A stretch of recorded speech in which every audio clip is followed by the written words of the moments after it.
आज मैं class 12th का एक इम्पॉर्टेंट लेक्चर स्टार्ट करने वाला हूं, जिसमें हम लोग ऑप्टिकल इंस्ट्रूमेंट के बारे में पढ़ेंगे। और इसको समझने के लिए हमें ये बात जानना ज़रूरी है कि ऑप्टिकल इंस्ट्रूमेंट दो तरीके के होंगे।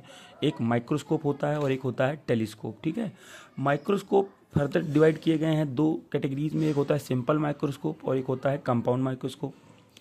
अब बात यह है कि ऑप्टिकल इंस्ट्रूमेंट में माइक्रोस्कोप क्या है, जाहिर सी बात है माइक्रोस्कोप ध्यान रखने की ज़रूरत है। माइक्रो लिखा है यानी कि जो चीज़ें, जो ऑब्जेक्ट्स साइज में छोटे हैं उनको ही देखने के लिए हम लोग माइक्रोस्कोप का काम करेंगे।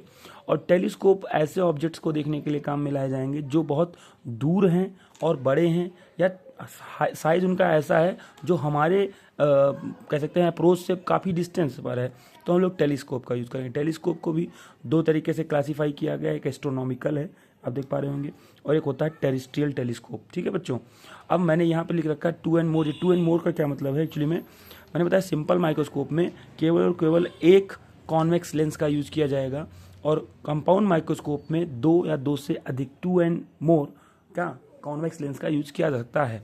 अब टेलीस्कोप के क्या बारे में है इसको तो हम नेक्स्ट लेक्चर में पढ़ेंगे। आज क्योंकि मेरा टारगेट होना है कि सिंपल माइक्रोस्कोप को हम आपको समझा पाएँ।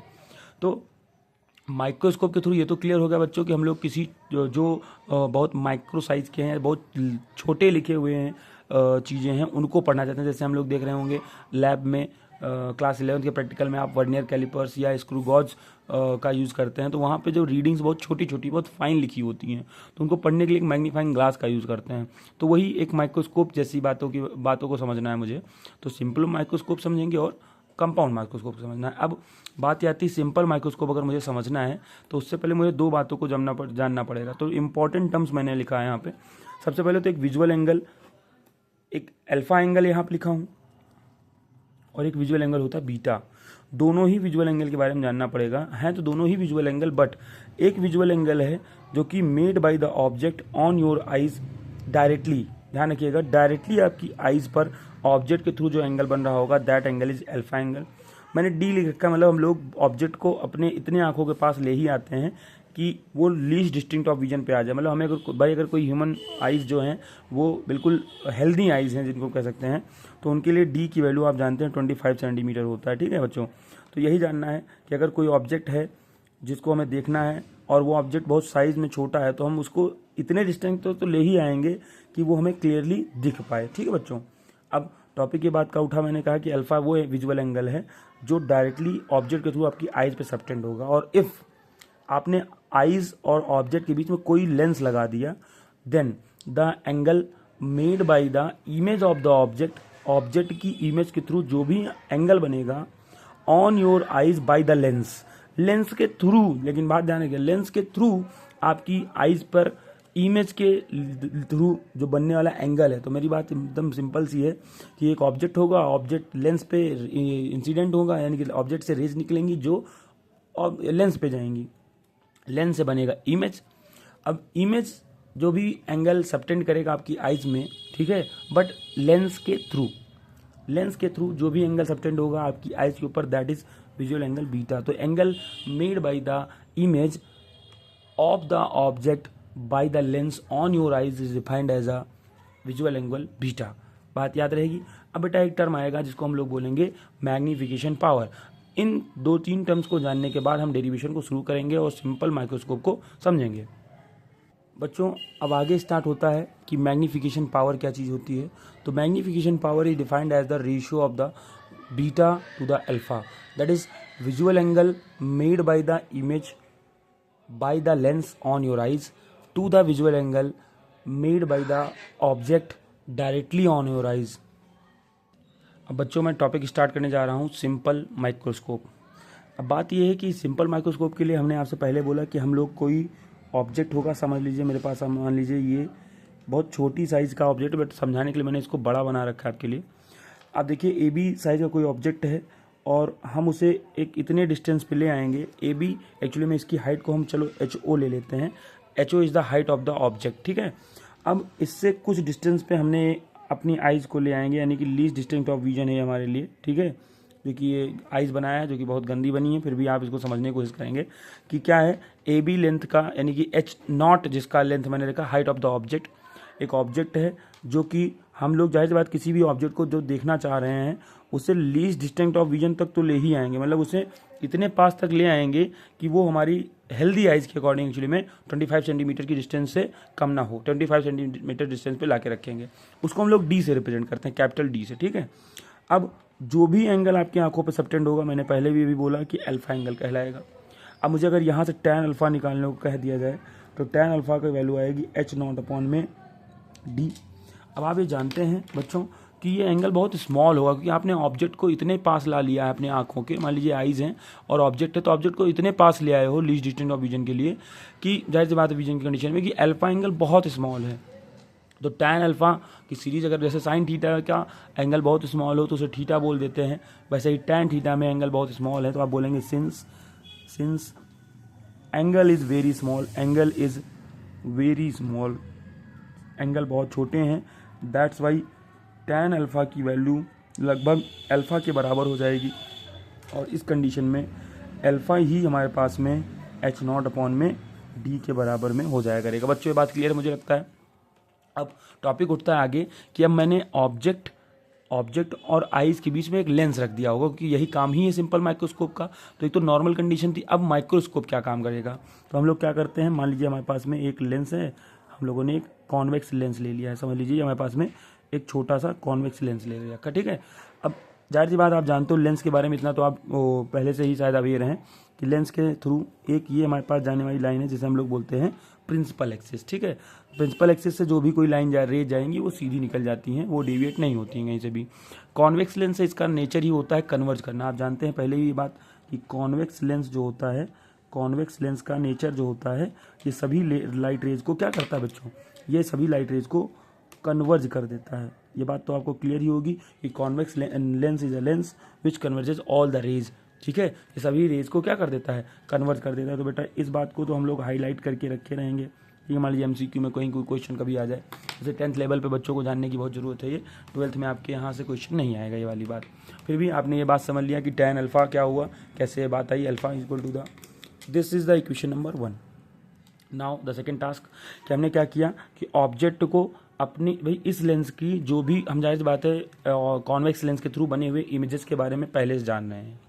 हम लोग को काम क्या होगा कि ऑब्जेक्ट को ऐसी पोजीशन में रखेंगे, जाहिर सी बात है मैंने कहा आपसे कि हम ऑब्जेक्ट को एकदम पास ले आएंगे, तो इसमें भी ऑब्जेक्ट को इसकी फोकस और ऑप्टिकल सेंटर, ये होता है इसका ऑप्टिकल सेंटर जिसे हम ओ बोलते हैं। तो ऑब्जेक्ट को ऑप्टिकल सेंटर और फोकस की बीच में ला के रख देंगे, इसकी फोकस के बीच में ला के रख देंगे, ठीक है। ये एफओ मैंने इसकी फोकस को बोला है, नोट आप जानते हो कि सेकंड फोकस इधर आएगी, मैंने इसको एफओ नाम दे दिया। अब मैंने ऑब्जेक्ट को ला करके यहाँ रख दिया, मान लीजिए मेरे पास ऑब्जेक्ट है, मैंने ऑब्जेक्ट को ए बी, देखिए यहाँ पे ए बी साइज़ था तो उतनी ही साइज़ का यहाँ भी बनाना चाहिए, बट लेंस ही मैंने छोटा बनाया तो मैंने ऑब्जेक्ट भी और छोटा बना दिया यहाँ पे, बट आप समझिएगा यही ऑब्जेक्ट है ये, ठीक है। तो ये मैंने एक ए बी ऑब्जेक्ट ले लिया। आप जानते हो रेज फॉर्मेशन बहुत अच्छे से पढ़ाया गया रे के थ्रू आपको इमेज फॉर्मेशन एक्चुअली में, ठीक है। रेज से पहले तो रेज फॉर्मेशन आना चाहिए, रेज कैसे निकलती हैं, उसके बाद इमेज फॉर्मेशन कैसे होना है। आप जानते हो ऑब्जेक्ट से सीधी रेज जाती हैं, ठीक है। जो भी रेज आएंगे नॉर्मल ड्रॉ करेंगे और लाइट क्या कर जाती है, जानी चाहिए थी इसको यहाँ तक, लेकिन कन्वर्ज हो जाएगी इस सरफेस की वजह से। तो हम क्योंकि हमने अपर्चर ही छोटा ले रखा है तो हम यहाँ से लगभग लाइट रेज को ऐसे कन्वर्ज करा देंगे। देखिए ये लाइट रेज मेरी कन्वर्ज होकर इधर पहुँच गई, ठीक है। होना तो चाहिए तो जानी इधर तक जाए चाहिए थी, बट ये सरफेस की वजह से लाइट रे बेंड हो जाएगी, ठीक है। आपने लेंस मेकर फॉर्मूला करते वक्त ये बात को समझा होगा कि लाइट रे कहाँ जाती है और अभी कहाँ चली गई है, ठीक है। तो जिन बच्चों ने लेंस मेकर ना समझा हो वो प्रीवियस लेक्चर में जाएं और लेंस मेकर फॉर्मूले को समझें कि कैसे मैंने डिराइव कराया है, ठीक है। अब जाहिर सी बात है और कोई ऑप्शन नहीं है कि मैं रेज को कहाँ से ले जाऊँ, तो एक ऑप्टिकल सेंटर से लेके जाएंगे बच्चों। तो इसके लिए बच्चों मुझे स्केल की एक ज़रूरत पड़ेगी। जैसे देख पा रहे होंगे ये लाइन सीधी नहीं बनी, आपको ये सीधी बनानी है क्योंकि हाथ से बना दिया था मैंने। अब क्या करते हैं, एक लाइट रे जाहिर सी बात है ऑब्जेक्ट से ले जाएंगे जो कि ऑप्टिकल सेंटर से होके जानी चाहिए। आप देखिएगा कि क्या ये रेज कहीं पे मिल पा रही हैं, ये रेज कहीं भी नहीं मिलेंगी, इनफाइनाइट तक ऐसी ही चली जाएंगी। तो ये लाइट रेज तो कहीं नहीं मिलने वाली है। हाँ, अब मैं इनको पीछे की ओर मिलाऊंगा। आप जानते हैं कॉन्वेक्स लेंस का इमेज फॉर्मेशन के अगर सारे केसेस आपको याद होंगे तो इस केस में इमेज इधर बनेगी, आपको पता है, ठीक है। ये वर्चुअल होगी, ठीक है, अपराइट होगी और on the same side of the object होगी और साइड में इनलार्ज हो जाएगी, ठीक है। अब मैं क्या करूँगा, इनको आगे की ओर बढ़ा दूंगा। तो मैं जल्दी से इसको आगे की ओर बढ़ा देता हूँ। देखिए बेटा मैंने इस लाइन को डॉटेड फॉर्म में बनाया क्योंकि इसको रियल में तो हम कर नहीं पा रहे हैं, इमेजिनरी ही बात की गई है। और ये वाली लाइन भी हम थोड़ा थोड़ा बढ़ा के आगे की ओर ले आए हैं। ठीक है, कोई आप जब पेंसिल से बहुत अच्छे से बनाने की कोशिश करेंगे तो आपको ये बात क्लियर हो जाएगी। देखिए नीचे वाला जो एक्सिस है इसको भी हम सही से करने की कोशिश करते हैं। ठीक है, मैंने बोर्ड वाला तरीका पैटर्न चेंज किया है बच्चों, आज मैं पेन पेपर पे बात को करने की कोशिश कर रहा हूँ। तो अब इसके बाद क्या करना है कि भाई अब हम लोग यहाँ से जाहिर सी बात जहाँ पे पॉइंट जहाँ पे एक भाई रेज मीट करेंगी वहीं पे बना देंगे इमेज। तो देखिए लगभग यहीं पे आके कहीं यहाँ पे आकर के मिल रही है ये, तो यहीं पे मैंने इनके इमेज को बना दिया। ये ए बी थी, अब इमेज जो बनी है वो भी A डैश B डैश बन गई है। तो अब देखिए हमारे पास कंडीशन मैंने पहले भी पढ़ रखी होगी, क्लास 10 में बच्चे जानते हैं चीज़ कि अगर ऑब्जेक्ट फोकस और ऑप्टिकल सेंटर के बीच में रखा हुआ हो तो इमेज जो हमारे पास बनती है वो साइज़ में इनलार्ज हो जाती है। ठीक है, साइज़ कैसी हो जाएगी उसकी इनलार्ज हो जाएगी। फिर अपराइट होती है, सीधी बनती है यानी कि, और on the same side of the object बनती है, ऑब्जेक्ट के साइड में ही बनती है, और वर्चुअल बनती है। ये सारे इसके नेचर हैं। तो क्या क्या नेचर आपने पढ़े अभी कि सर ये वर्चुअल होगी, ठीक है, अपराइट हो जाएगी, ठीक है, वर्चुअल होगी, अपराइट होगी, और ऑन द सेम साइड बनेगी, on the same side of the object, है ना। ये सब बातें मैंने लिख दिया है क्योंकि मुझे समझ में आता है कि आपने पहले लेक्चर देख लिया तो इसी जगह मैंने कर दिया। तो वर्चुअल है, अपराइट है, on the same side of the object है। अब जाहिर सी बात है मैंने कहा इसकी हाइट को HO कहा जाएगा, ये हाइट है इसको HI, वैसे तो हाइट ऑफ द इमेज कहा जाएगा। और जाहिर सी बात हम जानते हैं ऑब्जेक्ट की डिस्टेंस को, तो हम लोग जो ऑब्जेक्ट हमारे पास बना हुआ है ऑब्जेक्ट की डिस्टेंस अगर O पॉइंट से मेजर करेंगे तो इसे तो हम लोग UE कहेंगे। अच्छा एक बात समझिएगा बच्चों, एक होगा ऑब्जेक्टिव लेंस और एक होगा आईपीस। वैसे तो अमूमन हम केसेस में जब ऑब्जेक्टिव लेंस और आईपीस लेंस अलग अलग बनाएंगे तो ऑब्जेक्ट के पास वाले लेंस को ऑब्जेक्टिव लेंस और आईज के पास वाले लेंस को हम लोग बोलेंगे आईपीस। बट इस केस में यहाँ पर ऑब्जेक्ट और आईज आपकी लगभग पास में ही रहेंगी। यहाँ मतलब ऑब्जेक्ट जो है वो भी लेंस के पास में और आईज भी आपके लेंस के ही पास में है। तो ये बात मान ली जाती है कि इस लेंस को हम लोग ऑब्जेक्टिव लेंस ना कह के आईपीस ही कहेंगे। ठीक है बच्चों, इसलिए मैंने इसको यूई से नोट किया है ना कि यूओ से नोट किया है। अभी क्या रिपोर्ट नोट किया मैंने, इसको यूई से नोट किया है। ठीक है भाई, चलो हो गया ये, मतलब distance of the object from the optical centre. चलिए भाई, अब ये हाइट ऑफ द ऑब्जेक्ट हो गया। अब बात ये है कि इमेज जहाँ बनी है उस डिस्टेंस को हम लोग वीई कहेंगे। ठीक है बच्चों, इमेज की डिस्टेंस जाहिर बात है ऑप्टिकल सेंटर से इमेज की डिस्टेंस को वीई कहा जाता है, बच्चों को पहले से क्लियर है। अब बात यह है अगर मेरी आइज़ यहाँ कहीं होंगी इस जगहों पे कहीं पे, ठीक है, तो आपको पता है आइज़ को लगेगा कि ऑब्जेक्ट यहाँ नहीं, उसकी इमेज कहाँ बन रही है, यहाँ बन रही है। अब एंगल देखिएगा, अब जो एंगल सबटेंड होगा, अब बीटा एंगल यहाँ सबटेंड होगा। ये छोटे वाले ट्रायंगल की बात अगर मैं करूँ और चाहे बड़े वाले ट्रायंगल की बात करूँ, चाहे जिसमें, तो छोटा ट्रायंगल जो है ABO है और बड़ा वाला ट्रायंगल A'OB' है। ये B' का नाम ले रखा है। ठीक है, अब अगर ये बीटा एंगल है तो आप ध्यान पा रहे होंगे ये भी मैथ्स की प्रॉपर्टी के थ्रू ये भी एंगल बीटा ही होगा। ठीक है, और यही एंगल आपको दिखाई पड़ेगा, यही इसी एंगल को तो विजुअल एंगल बीटा कहा गया है।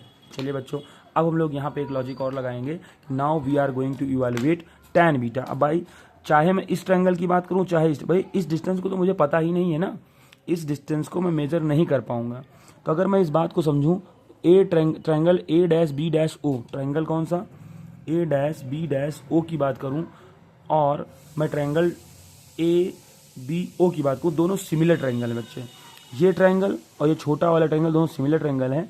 तो जब सिमिलर ट्रायंगल होते हैं तो आप जानते हैं चाहे मैं इसका परपेंडिकुलर अपॉन बेस लूँ चाहे इसका परपेंडिकुलर अपॉन बेस लूँ, बात हमारी सही चलेगी। तो अब यहाँ पे क्या करेंगे, tan बीटा तो लेंगे बच्चों, लेकिन इस बड़े वाले ट्रायंगल में नहीं, हम इस छोटे वाले ट्रायंगल की बात करेंगे और tan बीटा की वैल्यू आएगी, tan बीटा के जस्ट सामने वाला एंगल परपेंडिकुलर कहलाता है। तो tan बीटा का वैल्यू आ जाएगा H0 अपॉन में UE, H0 अपॉन में बच्चों आ जाएगा UE। ये हो गई क्वेश्चन नंबर 2। नाउ अभी हम थोड़ी देर पहले पढ़ चुके थे कि मैग्नीफाइंग पावर M का फॉर्मूला हमारे पास में आया था बीटा बाई में अल्फा। ये भी थोड़ी देर पहले मैंने अभी बताया आपको कि मैग्नीफाइंग पावर अगर बतानी हो तो that is beta by alpha. But एक बात अभी समझने की जरूरत है, ये एंगल भी तो बच्चों बीटा बहुत स्मॉल ही इन साइज होगा। जब एंगल बहुत छोटा होगा, बहुत स्मॉल इन साइज होगा, तो इसे tan बीटा ना कह करके हम इसे बीटा बोला करेंगे बच्चों। क्या बोलेंगे, बीटा। तो इस बीटा का मान बस आप इधर लिख लीजिएगा, वैसे तो इसके नीचे आप कॉपी में नोट करिएगा। देखिए मैं लिख ही दे रहा हूँ, beta is going to be H0 upon में UE। बेटा ये हमारे पास में आ गई, इसको क्वेश्चन नंबर 2 बोल देंगे, इसको कट कर देंगे क्योंकि वैसे भी हम tan बीटा की वैल्यू को नहीं कंसीडर करेंगे, हम लोग बीटा को कंसीडर करेंगे। Now this is question number 3 where हमारे पास m is equal to beta by alpha आया हुआ है, इसे हम लोग बोले हैं मैग्नीफिकेशन पावर, ठीक है, हमारे लिए बोला गया है। अब क्या करना है बच्चों हम लोगों को, जो हमारे पास m आ चुका है इसके लिए क्या करना चाहिए भाई, अब हम लोग पेज को बदल लेते हैं, जाहिर सी बात हमारे पास में m की वैल्यू आ चुकी है बीटा बाई अल्फा। नाउ जब m की वैल्यू हमारे पास आ चुकी है बीटा बाई अल्फा, मैंने बोला m is equal to the since m is equal to beta by alpha, हमारे पास बेटा देखिएगा अल्फा की वैल्यू है, बीटा की वैल्यू है, ये दोनों ही वैल्यू उठा करके हम इक्वेशन नंबर 3 में पुट कर दें, दैट इज हम यहाँ पुट करेंगे। तो देखिएगा आप अल्फा की value H not upon D है और बीटा की वैल्यू एच नॉट अपॉन में यू ई है। तो बेटा देखिएगा m is equal to the, यहाँ लिखा जाएगा एच नॉट अपॉन में यू ई, ये बीटा का मान हो गया, वैल्यू हो गई, और आप देखिए अल्फा का मान जो है वैल्यू है जो एच नॉट अपॉन में डी है, ये वैल्यू कितनी है, ये एच नॉट अपॉन में डी। अब देखिएगा बेटा इसको रीअरेंज करा जाए, सही ढंग से लिखा जाए, देखिए आप कैसे आएगा, ये आएगा एच नॉट अपॉन में यू ई इंटू में ये डी अपॉन में एच नॉट। अब देखिए एच नॉट से एच नॉट हमारा कैंसिल आउट हो जाता है और हमारे पास m इज इक्वल टू कितना बेहतरीन रिजल्ट एक तरीके से आया है, डी बाई में यू ई। तो m का फॉर्मूला तो डी बाई यू ई आता है। अब इसके स्पेशल केसेस हैं बेटा, कॉन्वेक्स जो हमारे पास सिंपल माइक्रोस्कोप था, इसका कॉन्वेक्स लेंस जो हमारे पास बना है, ये जो लगा रखा है हमने, इसी के बिहार पर हमने मैग्नीफिकेशन पावर निकाली है जिसका value m is equal to the D by में यू ई आया हुआ है। तो देखिए मुझे लगता है सभी बच्चों के बात क्लियर हो रही होगी बात। अब क्या करना चाहिए हम लोगों को, ध्यान समझिएगा, जब m is equal to the D by U E निकाल लिया तो यहाँ बेटा पढ़ना पड़ेगा हम लोगों को स्पेशल केस। क्या पढ़ना पड़ेगा, स्पेशल केसेस के बारे में जानना पड़ेगा। बच्चों हमने m की वैल्यू तो निकाल ली, इसे इक्वेशन नंबर हम लोग 4 बोल देंगे क्योंकि 3 ऊपर बनाया था इस वाली इक्वेशन को, ठीक है। नाउ अब हमें स्पेशल केसेस के बारे में अगर बात करूं मैं आपसे, तो पहला केस हो सकता है, पहला केस ये होगा बेटा, जो हमने ये इमेज बनाई है, क्योंकि बीच के और भी केसेस हो सकते हैं, बट 2 स्पेशल केस के बारे में समझेंगे कि when the final image is formed at the infinity. अगर मान लें कहते हैं कि ये इन्फिनिटी पे इमेज बन रहा हो, यानी कि ये फार पॉइंट पे बन रहा हो, तो when final image is formed at far point, final image जो बनी हो फार पॉइंट बनी हो, यानी कि इसे बोलते हैं, बोलिए एक तरीके से इन्फिनिटी बनी हो, तो वी ई की वैल्यू हमारे पास में कितनी हो गई हो, इनफाइनाइट हो गई हो। तो मतलब बेटा हम लोग क्या करते हैं, सिंस हम लोग फॉर्मूला जानते हैं 1 अपॉन, हमें उस कंडीशन में एक्चुअली में इस कंडीशन में हमको निकालना मैग्नीफाइंग पावर, तो 1 upon F is equal to 1 upon V minus का 1 अपॉन यू होता है। ये बात सभी बच्चों को पहले से ही क्लियर है। अब बच्चों क्या करना है, हम लोग जानते हैं कॉन्वेक्स लेंस है, कॉन्वेक्स लेंस की फोकस प्लस में होती है, एफ प्लस में होगा, वी जो है मेरे लिए ये मुझे पता है इनफाइनाइट है, और यू जो होगा मेरे पास, एक्चुअली बेटा मैं साइन जान रहा हूँ ऑब्जेक्ट इस साइड में, बट हम अगर इसकी वैल्यू को ले लें, फॉर एग्जाम्पल इसकी वैल्यू को मान लें कि यू जो है वो हमारे पास ऑब्जेक्ट लेंस से इस साइड में है और जिसकी वैल्यू यू ई है, ठीक है, क्योंकि हम जानते हैं वेरिएबल का साइन नहीं लिखना पड़ता है, साइन आने के बाद ही हमें पता चलता है कि ऑब्जेक्ट किस साइड रखा हुआ है, लेंस के राइट साइड या left side. But in this case अगर f को रिप्लेस कर दिया एफ ई से v को रिप्लेस किया जाए, वैसे तो वी से, बट उसकी वैल्यू इनफाइनाइट हो रही है, ठीक है, और u को रिप्लेस कर दें माइनस साइन, सिर्फ इस बात को बताने के लिए मैंने लिखा है कि ऑब्जेक्ट जो मेरा है वो किस साइड में रखा हुआ है, right side from the lens, ठीक है। तो अब ये वैल्यू यहाँ सब्स्टिट्यूट कर दें तो 1 अपॉन में एफ ई की वैल्यू देख पा रहे होंगे 1 अपॉन इनफाइनाइट, इस इक्वेशन में वैल्यू पुट करने के बाद जब आप इस इक्वेशन में वैल्यू पुट करेंगे तो माइनस का देखिए यहाँ पे 1 अपॉन में ये माइनस प्लस हो जाएगा यू ई, और आप देखेंगे एक रिजल्ट आपके पास आएगा 1 अपॉन में F E is going 1 upon infinite तो बेटा 0 होता है, तो 1 अपॉन एफ ई की वैल्यू आएगी 1 अपॉन में यू ई। ये बात भी सही बच्चों को क्लियर हो गई होगी मुझे लगता है, ठीक है। अब जब यू ई, यानी कि इसका मतलब ये भी होता है कि यू ई जो है वो हमारे पास में एफ ई के बराबर है। नो डाउट मैंने आपको पहले बता रखा है कि मैंने साइन कन्वेंशन का यहाँ यूज़ कर लिया है, इसलिए मेरे पास में जो ये यू ई आया है ये नेगेटिव साइन लिया हूँ, ठीक है, तभी प्लस बना है यहाँ पे, ठीक है। यहाँ माइनस साइन जब मर्ज करेंगे तो माइनस प्लस बना देगा, ठीक है। अब बेटा यू ई का मान जब एफ ई आ गया है और मेरे पास मैग्नीफिकेशन पावर जो हमारे पास एम का फॉर्मूला था, तो बेटा आप देखिए दिस इम्प्लाइज दैट अगर मैं यू ई की वैल्यू को एफ ई रख दूँ तो एम का फॉर्मूला हमारे पास कितना अच्छा सा आया है, M is equal to the D तो है ही है, यू ई की जगह पे हमको एफ ई रखना पड़ेगा, तो डी बाई में एफ ई हमारे पास एक रिजल्ट आ चुका है। तो देखिए ये हुआ हमारे पास सिंपल माइक्रोस्कोप का तब का case when the image is formed, जब फाइनल इमेज हमारी बनी हुई है वो फार पॉइंट बन रहा हो, यानी कि इन्फिनिटी बन रहा हो। अब बच्चों मेरे पास दूसरा केस आता है when the final image is formed at the near point, मतलब ये वाली वैल्यू जो है इसे ही हम लोग क्या बोल देंगे, बोलिए इस चीज़ को डी बोल देंगे। अभी तक ये इनफाइनाइट था लेकिन अब डी है। अब आप जान रहे हैं ये लेंस से इस साइड में है तो इसको हम लोगों को माइनस डी लेना पड़ेगा ना चाहते हुए भी, ठीक है, क्योंकि हम साइन कन्वेंशन का यूज़ करेंगे। अब बेटा इस चीज़ को आगे बढ़ते हैं, तो नेक्स्ट पेज पे आना पड़ेगा। तो डायग्राम आप समझ लीजिएगा कि मेरे पास में जो वी है अब यहीं पर है। अब मुझे क्या बनेगा, मतलब यही हमारे पास में लीस्ट डिस्टिंक्ट ऑफ विजन जो हमारे पास होता है वहीं पर फाइनल इमेज बन रही हो। तब के लिए बेटा हमारे पास क्या होगा, हम लोग अब केस नंबर 2 पढ़ने जा रहे हैं। तो ये केस 2 है, ठीक है, केस 2। और केस 2 में ये बात जानना पड़ेगा, when the final image is formed, ये बात हम लिख लेते हैं, when final image is formed, final image is formed eight near point, इसे हम लोग बोलते हैं नियर पॉइंट। अच्छा एक बात ध्यान रखना, अगर हमसे कह दें कि इमेज रिलैक्स्ड आइज के लिए बताना है तो रिलैक्स्ड आइज की कंडीशन में भी हमें यही वाला कंडीशन सॉल्व करना होगा। ठीक है बच्चों, थोड़ा सा आप लोग इस बात को समझने की कोशिश करिएगा। अब आते हैं नेक्स्ट टॉपिक के ऊपर समझने के लिए कि भाई फाइनल इमेज का कैसा होगा इसी लेक्चर में। तो क्या होना है कि फाइनल इमेज अगर हमारे पास नियर पॉइंट बन रहा है, इट मीन्स कि हमारे पास में वी ई की वैल्यू मैंने बोला -d के बराबर हो जाए। अब हम लोग फिर से वही फॉर्मूला लगाएंगे कि 1 में f is equal to 1/v minus 1/u होता है। ठीक है बच्चों, चलिए मैं इसको थोड़ा सही कर लेता हूँ। ये देखिए अब ठीक है, हमें लग रहा है ठीक है। तो f को तो हमने बोला ही पहले से कि f को मेरे को रिप्लेस करना पड़ेगा fe से, v को रिप्लेस करना पड़ा -d से, और u जो है उसे तो मैं पहले -u ही बोल ही चुका हूँ। ठीक है, सफिक्स में e लगाया गया है। तो 1 में ये हो जाएगा fe is equal to the 1 में माइनस का d, और माइनस माइनस हो जाएगा प्लस का 1 में ue। क्योंकि मैंने साइन कन्वेंशन का यूज़ करके ही बात को प्रूव की है, बात आप ये समझे रहिएगा हमेशा। तो अब देखिए मैं इस चीज़ को इधर ले आता हूँ और सफल कर देता हूँ, रीअरेंज कर देता हूँ। तो देखिए 1 में fe प्लस 1 में d, वैसे तो इक्वल टू 1/ue लिखना चाहिए, मैंने लेकिन कहा कि मैं इसको सफल कर दूंगा तो 1 में ue आ जाएगा। तो देख लीजिए मेरे पास में एक रिजल्ट और आया कि 1 में ue की वैल्यू 1 में fe प्लस 1 में d आया हुआ है। ठीक है बच्चों, तो मैं यहाँ से अगर डायरेक्ट वैल्यू निकालना चाहूँ ue का, तो हम लोग फॉर्मूला निकाल पा रहे हैं d इंटू में fe, एलसीएम लेने के बाद आप सॉल्व करेंगे इस चीज़ का, तो यही वैल्यू आएगा fe प्लस में d। ठीक है, इसका बहुत रेयर यूज होगा, बट याद रखिएगा एक फॉर्मूला ये वाला तो है ही है। नाउ इन दिस केस जब हमें ue का वैल्यू पता चल चुका है और 1/ue की वैल्यू पता चल चुकी है, तो आप जानते हैं since magnification power in this case is given as, वैसे तो जनरल फॉर्मूला था d बाई में ue, ये तो फॉर्मूला था। अब ue का मान हमें पास पता चल चुका है, तो m is equal to the d। 1 में ue की वैल्यू आई है 1 में fe प्लस 1 में d।